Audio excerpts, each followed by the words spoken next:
Hi everyone, it's Ryan Fowler.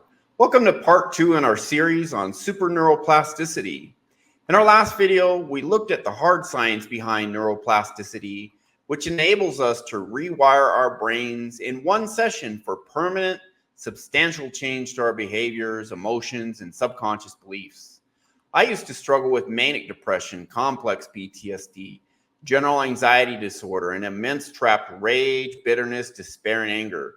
But I fixed it all after learning how to use superneuroplasticity to profoundly and rapidly rewire my brain.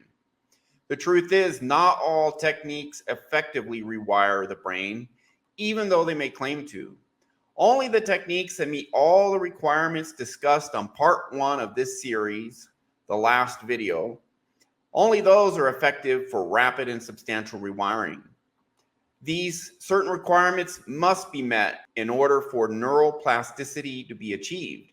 And these requirements are, number 1, you have to have an awareness of what needs to change. Number 2, you have to have alertness, which is tied to epinephrine release in your brain. And that is especially achieved via intense emotionality. Number 3, you need to have intense focus on what internally needs to be changed. Number 4, you need to actively tell your brain to change. And number 5, you then need deep rest or sleep to lock in those changes. So we'll be referencing these 5 requirements throughout this video. And we'll examine how do various methodologies stack up. Well, some do well and some don't.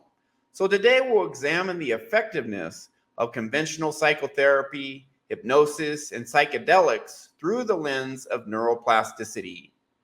The best news is you can use effective science-based techniques today that meet all the requirements for neuroplasticity, even superneuroplasticity, and you can use it for free to rewire your brain for success at the Mind Chrysalis online community, my community, where you can use our free 6-part subconscious optimization course. Imagine the impact on your life years from now if you permanently crush your limiting beliefs and insecurities. How much farther would you be ahead? So go ahead, click the link below right there, and you can join our community and get started. Now let's analyze an excerpt of an interview with Dr. Gabor Mate. He's a world-famous expert on psychological trauma, and he's discussing the shortcomings of most conventional therapies. So let's take a look at this and then we'll discuss further. It's very important. So here we go. I've heard you talk about that one of the main problems with society today is that a lot of people who have mental health struggles and they're dealing with trauma, and then they might go see somebody who's not trained in trauma. They don't have the experience. How can somebody begin to take that path and make sure that they're finding somebody that is trained in that, and then also that they're able to self-regulate themselves when needed? Well, that's a huge question because unfortunately, look, I've been through medical training. I'm a physician, and the average physician never hears any of the stuff I just talked about. The average psychiatrist doesn't get any training in trauma. They learn something about PTSD, which is a specific form of trauma, but they don't learn about the traumatic basis of depression and anxiety and ADHD, and they learn nothing about it. So that it's very difficult to find good help within the medical system. Now, many therapists also don't get any such training. There's a lot of therapists that are designed only to change your beliefs and your behaviors, but not to address the fundamental reasons for those behaviors. So a lot of psychologists trained in CBT, cognitive behavioral therapy, or dialectical behavioral therapy, a lot of them are not really, and I know this, believe me, I know this, they just don't know much about or anything about trauma. Then they can't help you with the fundamental wound that you're carrying. They can help you with the manifestations, and that's not useless, but they can't help you heal at your core. So then there are therapies that are deeper than that. There is body-based therapies such as somatic experiencing, developed by my friend and teacher, Dr. Peter Levine. There's sensory motor psychotherapy developed by Pat Ogden. There's EMDR that works for some people. There's internal family systems, or IFS, developed by my friend and colleague, Dr. Richard Schwartz. There's compassionate inquiry, which is based on my work, and I train therapists in that method. There are other names I could mention. There's Larry Heller, Lawrence Heller, and his work and his students. So what you have to look for is somebody who's trauma-informed and is willing to work with you, not just on your behaviors, but on your core wounds, of which the behaviors are symptoms. Very important there. What Dr. Mate is talking about is when we struggle with anxieties or even something as simple as procrastination or fear of failure, or you have a hot temper, He's talking about what is at the root that causes that. And if you are going to go in and use neuroplasticity to fix these behaviors, you need to change the part of your brain that is at the root of the problem. And unfortunately, most conventional therapies are not designed to fix the cause. They're designed to manage the symptoms or to alter your behaviors, but they're not designed to rewire the root issue. And when we're talking about neuroplasticity, we're talking about fixing the part in your brain that is the cause of maladaptive behaviors, getting triggered inappropriately with anger or anxiety at inappropriate times in a way that doesn't serve you. And so going back to the 5 steps of neuroplasticity, step 1 is awareness. Step 1 is you need to know what to change. Most conventional therapies don't adequately address this. Now, Dr. Mate did talk about EMDR and somatic therapies and some other things. These are like the new up-and-comers. And I think they do more effectively work on the root cause. Some are just symptom management, but they're actually managing core trauma. Some are actually more effective and are actually addressing the root trauma and are using neuroplasticity. We're going to stick to the main ones today, which is the conventional therapies. Dialectic therapy, he mentioned, cognitive behavior therapy. Well, guess what? A lot of times they don't even get the awareness part right. And even now, sometimes they do. You know, Carl Jung, the father of modern psychoanalysis, he said, until you make the unconscious conscious, it will direct your life and you will call it fate. Favorite quote of mine. It's a great quote. So there are mainstream, he does what's called shadow work, but also it's a precursor to CBT in some ways. So there are some mainstream therapists that follow his advice and actually get the awareness part of neuroplasticity down, that first step. But they don't actively go to the other steps, which honestly, most of them don't even get to the first step. The ones that do, they're going to use a different type of neuroplasticity. They're going to have the awareness coupled with repetition of certain techniques tied to mindfulness, or hey, when certain things come up, you have certain thoughts come up, you say, hey, this thought isn't true, I'm going to reframe it, and here's a better way to say it or to think about it. And through repetition, you can slowly rewire your brain. If you remember in part 1, Dr. Huberman said that awareness combined with repetition is a type of neuroplasticity, but it's slow and it doesn't fix things at nearly the deep level we want it. To get the real neuroplasticity and to have a chance to take it to that higher level SuperNeuroplasticity, which is what my methods specialize in, you need to follow all 5 steps. A lot of these guys don't even get to the first one. And so one of the first things you have to look at as a gateway to adequately use neuroplasticity to rewire your brain and actually fix stuff, not just manage symptoms or modify behavior or learn how to cope, is the methodology should be looking at root causes in your subconscious mind. Our nervous system is throughout our body, and we can store psychological trauma, most notably painful emotions, in different parts of our body. It could be, you can have anxiety you feel in your stomach every time something happens, or social anxiety. You can feel a heaviness in your chest. These are tied to root causes. You can get down to the root subconscious belief that's holding you back. So that's the first requirement for neuroplasticity, where you're looking for this awareness of be aware of the subconscious root causes. And if a methodology doesn't do that first, then it's not a methodology that's going to effectively rewire your brain. It's just not.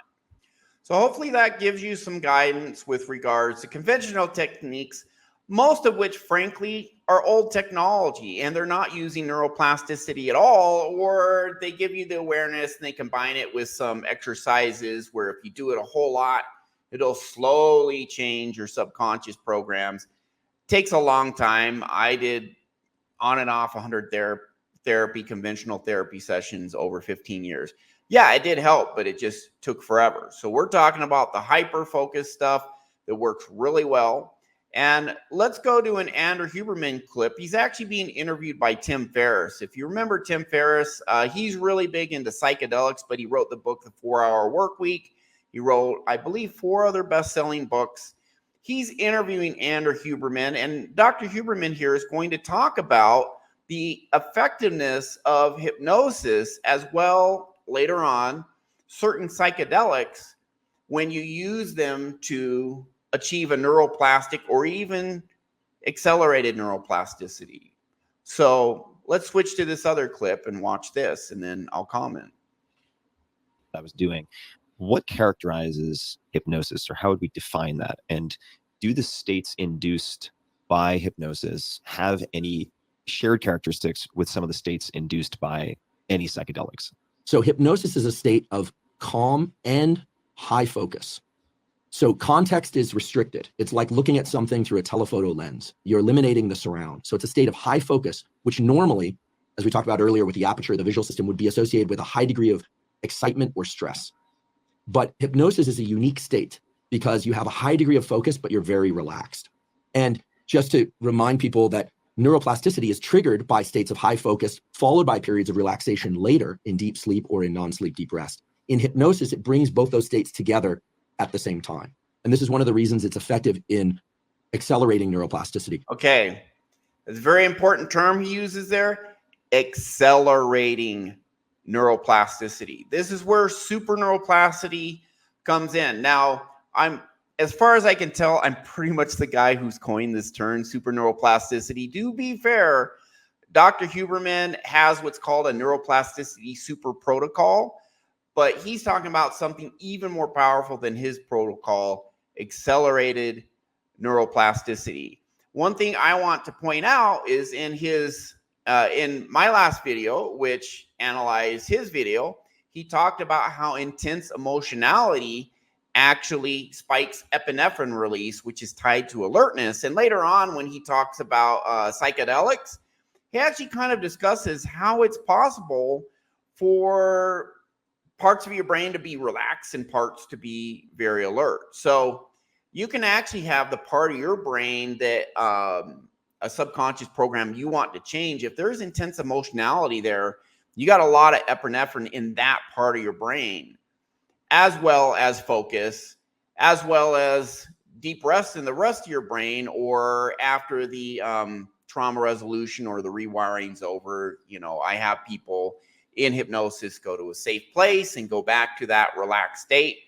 But make no mistake, even though a lot of your brain can be in a relaxed state, the part you're changing can actually be very alert. And to kind of illustrate that, when you are sleeping, your cognitive conscious mind is totally shut off. However, we have REM sleep, rapid eye movement, because certain parts of our subconscious involved in dreaming are completely alert, are completely awake, are quite active. So I wanted to point out that distinction because he doesn't quite get to that here, but you can have, in a way, simultaneously non-sleep deep rest, other parts of the brain alertness and focus, and it's just all bundled together for, as he put it, not just normal neuroplasticity and not the slower neuroplasticity tied to repetition. By the way, you can combine repetition with SuperNeuroplasticity, and I sometimes do that. In fact, I quite often do it. But he is talking about, like he said, an accelerated type of plasticity. That is what we're focused on, because that's where you get the boom, big, deep change. And so now we're going to skip ahead a little bit farther in this interview, because Dr. Huberman then talks about certain psychedelics, MDMA, LSD, psilocybin, compares that to hypnosis and talks about neuroplasticity with both of them. It's quite informative. So we'll skip ahead and then we'll watch this. MDMA is unique because it creates huge increases in dopamine and serotonin at the same time. And we don't ordinarily see that in natural experience. And it has this unique property of making people feel very excited and positive about their relationship to their internal state. And so it has a kind of looping back of a mechanism that normally would place us in the viewing of the exterior. What's out there? What can I get more of? Who can I interact with more of? What drug can I take more of that's going to make me feel this way? So MDMA is very unique. And I mention it because it has certain correlates with hypnosis in that it's a very focused state. In fact, so much so that, let's just say, I could imagine that if you're hearing music and you focus on that music, you can really kind of start to merge with the music. Whereas if you focus on your internal state, you can merge with your internal state. And that's why I do think it's important that some of that, if people are doing it in a clinical setting, be guided, because Note that guided, we will come back to that. Otherwise the experience can be sort of lost on whatever is external. Other psychedelics of the sort like psilocybin, LSD, they have a very sleep-like state. They tend to be more serotonergic in nature, and they are very similar to sleep in the sense that space and time become very fluid. Whatever top-down governing mechanisms exist in the brain, so-called, executive function, some of that seems to be dysregulated enough so that inside of those psychedelic states, and certainly inside of dreams, anything can really happen, and you can essentially see and appreciate novel associations that normally wouldn't occur in waking states. We should remember that the two extremes of human experience are stress and/or excitement, so highly contracted visual window, highly contracted time domain, everything sliced very finely. What's happening next? What's going to happen next? Think you're in the line at the airport and the person in front of you is moving slowly and you got a plane to catch. Everything constricted to right there, both in space and time. And then sleep, where in sleep, space and time are extremely fluid.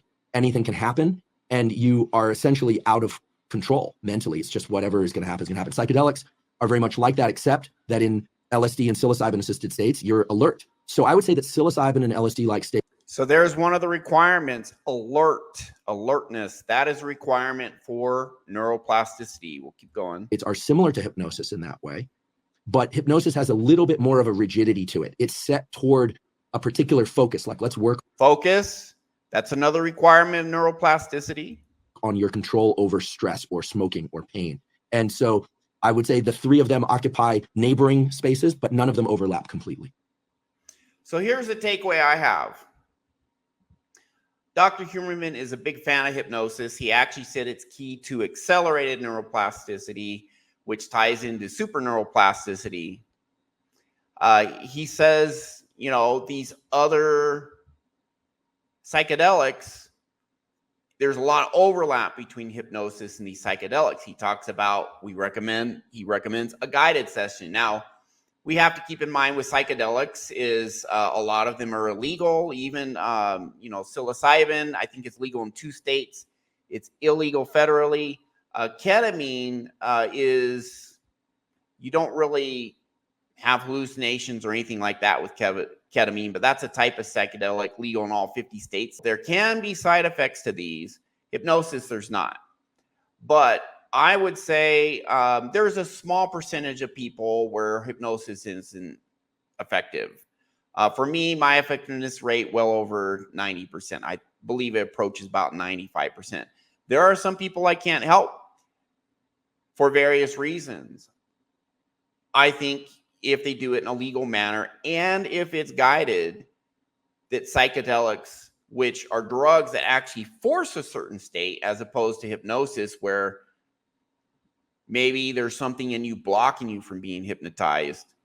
Psychedelics may be key to get you in a state that then facilitates neuroplasticity.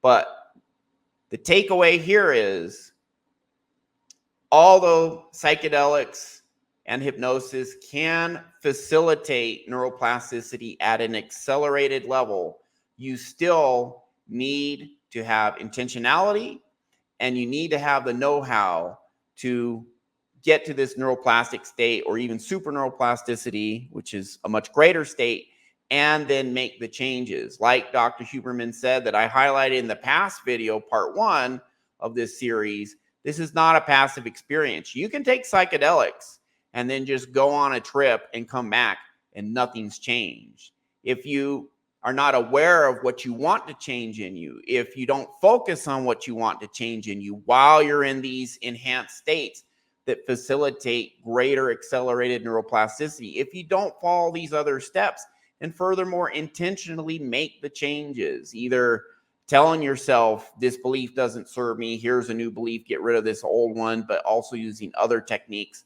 that your subconscious mind naturally understands, you need to do that. You need to follow these steps for neuroplasticity. You can have a hypnosis session. You can listen to an audio and you go down in this relaxed state, and then you hear some encouraging words in hypnosis and you come out and your brain really isn't rewired. So state change in this way can take normal neuroplasticity. It can turn it into super neuroplasticity. The key word he uses is accelerated neuroplasticity. However, it's more than that. You have to meet the criteria, meet the requirements, methodologies that don't even get to the awareness phase, or they get to the awareness phase, but then they just focus on repetition or mindfulness, etc. It's not enough. It's not enough for even oftentimes normal neuroplasticity, at least at the level that we're talking about. But another aspect of neuroplasticity that Dr. Mate hinted at, Gabor Mate, but I don't think we fully explored, is it's not just meeting the requirements of awareness and focus and alertness and making intentional changes and then non-sleep deep rest or deep sleep, getting those 5 criteria.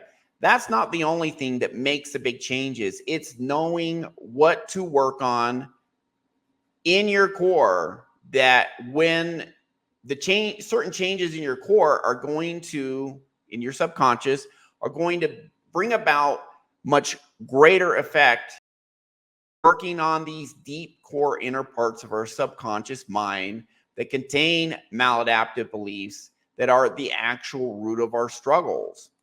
And this also usually includes focusing on and releasing these painful, traumatic emotions that are trapped in the body and tied to such beliefs. It's not just how quickly you change the brain, but it's also what is being changed. Go deep and change your core. Our deepest core subconscious programs, they actually fall into 3 types of core identity beliefs. These 3 types we're going to discuss in part 4 of this series. It also involves subconscious beliefs that tie into our fight or flight survival response. And of course, there's also the freeze and the fawn, which is an extension of that. These involve either anger-based or fear-based emotions tied to fight or flight. Fight's anger, flight is fear, anxiety, etc. Our core identity, fixing our core identity, if we have false core identity beliefs, it is key to what we do in our daily lives. And making changes with SuperNeuroplasticity on these core identity parts of who we are, of our personality, of our subconscious, is going to make a bigger change than anything else. James Clear is the author of the world's best-selling book on habits. It's called Atomic Habits, over 15 million copies sold. He did a year of research before he wrote this book. He has an online article based on chapter 2 of his book. It's called Identity-Based Habits. If you just Google Identity-Based Habits, should bring it right up. And I'm going to quote an excerpt from that article that came from chapter 2 of his book. It's online. Just go to his website, do a Google search, Identity-Based Habits.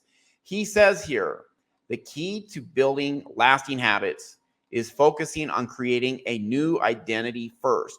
Your current behaviors are simply a reflection of your current identity.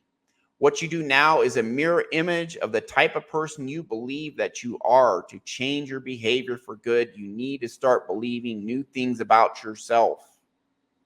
And I'm going to put the link to that article in the description. But again, just Google identity-based habits. You'll get there. So when we use SuperNeuroplasticity to make changes to our core identity, it changes these behaviors we struggle with, or these anxieties, or these procrastination, all these other struggles. It really is, like Carl Jung said, until you make the unconscious conscious, get that awareness. First step, your subconscious mind. Until you do that, it will rule your life and you will call it fate. We work on the most important parts of your core. We use the most effective techniques. We meet all these requirements for neuroplasticity and then put you in this state change. Our primary tool is hypnosis. But please understand, it's not the only tool. And there's a lot of hypnotists out there that don't meet the requirements for SuperNeuroplasticity or even neuroplasticity in their sessions. And so people don't get these big benefits. But when you combine these techniques with working on the most important root parts of your psyche, you will notice immediate profound benefits that almost seem miraculous. In part 3, we're going to look at case studies. Now, there's already about 24, and there's going to be more. I have like 5 that aren't even published video interviews on the video section of my YouTube channel. So you can watch those right now. I have at least one new one that I'm going to reveal next week out of the 5 I've already recorded. It's going to be a case study. I'm going to show you a couple other highlights. You're going to actually see neuroplasticity in action, and it's crazy. It is so freaking powerful, and there's science behind this. I used it to change my life, and I got a whole army of people who are on my side because we used it to change their lives. And honestly, they're just changing themselves. They are rewiring their own brain. I'm showing them how to use these techniques. So if you watch my live show, you hear me say you have more power than you know. That's because you have the power to change your own brain rapidly, profoundly. And oftentimes it feels almost miraculous, the level of changes and improvements in people's lives that we see. You'll see case studies in part 3. They're going to blow your mind. Unless you go to the video section right now, watch all those interviews, and then you'll say, okay, it's more of the same. But those ones are miraculous as well, in my opinion, or they certainly seem like it. I've done this for myself, changed my life. I invite you to do the same. So stay tuned for part 3 in the series next week, where we go over these case studies. You're going to see someone that just listens to an audio recording, and he crushes his procrastination. Listens to my audio one time, follow the steps. He has to get the awareness first and, do the training. But he does it all by himself. He calls me up one day and says, you don't know me. You never did a session for me. I listened to your audio. It changed your life. You're going to see that. It's freaking awesome. Now he is flourishing with his business that he struggled with for years. So you guys do not want to miss part 3. It's going to be really cool, the changes you see in people's lives. We'll see you then. And thanks for watching part 2 of our series on SuperNeuroplasticity.